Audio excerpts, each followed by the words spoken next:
One of the biggest issues I dealt with when I was really depressed was this constant need to run away from myself, to be somebody different, to be something different, to never to just be comfortable with who I am in my own skin.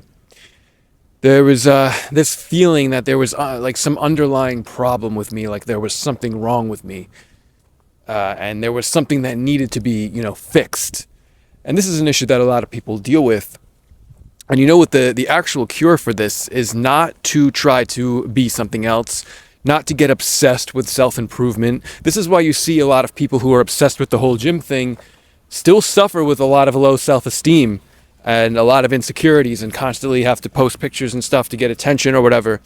That's because they haven't fully accepted themselves yet. They're relying on something like their physical body or going to the gym, or people who get very obsessed with beauty and plastic surgery, that sort of thing. A lot of nice clothes, maybe. Like, they're always looking for all of these ways to try to be more, to try to be something better. And it just doesn't work this way. All of that stuff will only make you feel good about yourself if you're already very comfortable with who you are. You have to be very comfortable in your own skin. It's the only way that you're going to solve that problem. And this was one of the biggest causes of my depression, and probably a lot of people's depression, is we don't know how to just fully accept and surrender to everything. The more that you try to run away from who you are in ways like, your physical body, people sometimes run away from themselves in trying to find relationships because they like the attention that they get from it. They like the validation. Trying to run away from yourself in trying to get fame or social media likes and this sort of thing. The more that you do that, it just sort of perpetuates the problem even further. One thing that I noticed for me is that I always had like a sense of discomfort, like physically in my body. Like, I never felt comfortable alone. I never felt comfortable really around other people. I always felt like I had to like be somewhere else or be doing something else, doing something more. That's a huge one. People are always trying to do more. We're always trying to become something, right? All of these are just the ego's way of trying to escape. It's trying to distract you from actually just sitting with yourself. And that was the thing that I had to do. The only way out of that problem was in. That was the one thing that I did not know how to do, was to just sit and be uncomfortable for a little while. And I always say how, the start of this journey that actually really changed my life was the mindfulness practice, practicing mindfulness every day. And it wasn't even about the meditation. The meditation was a tool that helped me to become comfortable in my own skin, comfortable with who I am. Because that's all that mindfulness meditation is. You force yourself to really sit there for whatever length of time and to just be. And you're going to face discomfort. You're going to have feelings like, I don't like who I am. I don't want to be doing this. I want to go do something else to distract myself from having to just be. This is why people can't be alone too, because they just are not comfortable with who they are. I do think meditation is a really great start to getting more comfortable with who you are. And I think the letting go technique, which I speak about often, is also another way. Let go of all of those feelings of insecurity. Let go of all of those feelings of, discomfort, those feelings of needing to be something else, to be somebody else. It's all just emotions and feelings in your body that you can let go of. Although it may take some time and it might be a very uncomfortable process. That's the thing. We, as humans, we don't even realize we're doing it, but we're so unconsciously trying to run away from any kind of discomfort. We're trying to avoid any kind of emotional pain that we may have to experience. And a good first step is to figure out, why do you think you're uncomfortable with yourself? It probably comes down to some sort of conditioning thing.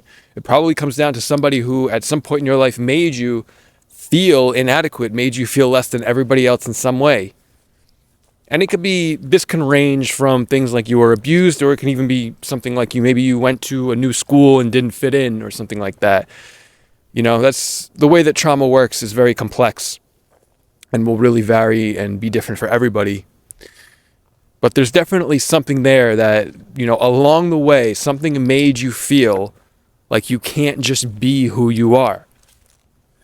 And it can also be something like your physical looks. It could be literally anything. And I think this constant need to have to compare ourselves to others is also something that perpetuates this problem of feeling uncomfortable and wanting to run away from ourselves, because we never really feel like we're enough who we are. And again, there's nothing wrong with wanting to better yourself or being into fitness or wanting to advance in life, in your career, or whatever it may be. But why? Ask yourself with all those things, like, why are you really doing it? Is it coming from a place of insecurity because you need to prove something to yourself or everybody else? Or is it coming from a place of self-love? Like, you genuinely love yourself enough where you want to be the best for yourself. You want to see the best for yourself. There's no right or wrong way to go about these things in life, but you have to definitely ask yourself, what is your intention behind everything that you do? And in my experience, when I think back to it, I was never able to just be still. That was the biggest problem. I could not just be still. Literally, I always had to be moving around or doing something. Even if I was like laying in my bed feeling depressed, I could never actually just sit there and accept and surrender to everything. I was moving, rolling around back and forth. It's not so much about the physical, like moving the physical body around, but it's about internally. Can you sit and be still? Can you turn your mind off and just be okay with everything the way that it is? You have to really condition yourself to be this way. Because if you've been conditioned to be the other way, to always having to be somebody else or always having to measure up to other people and impress other people, this is going to be extremely challenging for you, especially in the society that we live in, right? I can almost guarantee you that what you're calling depression, or what a lot of us call depression, is not real, like a real physical, biological thing. It has to do something with this, which is all mental.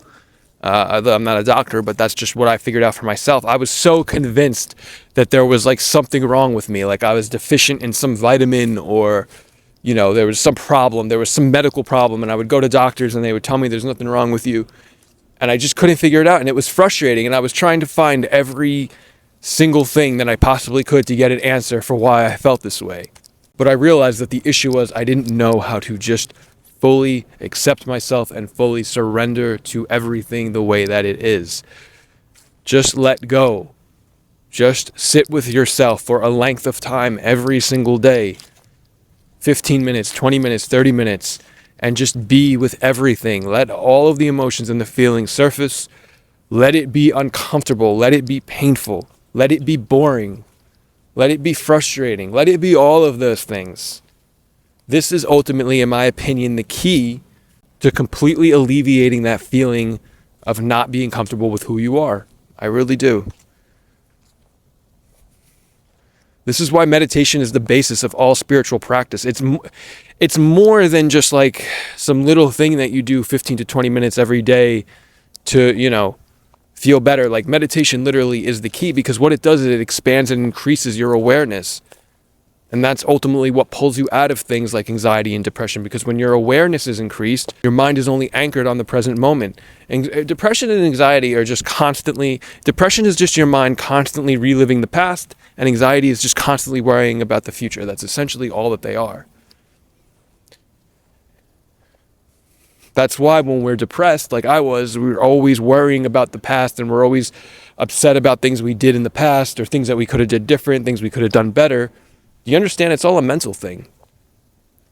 And an emotional thing too. It's sort of a mix of both. Which is why you want to anchor your mind to the present moment and let your body be in the present moment as well. You want both of those to surrender just to this moment and let everything just be as it shall.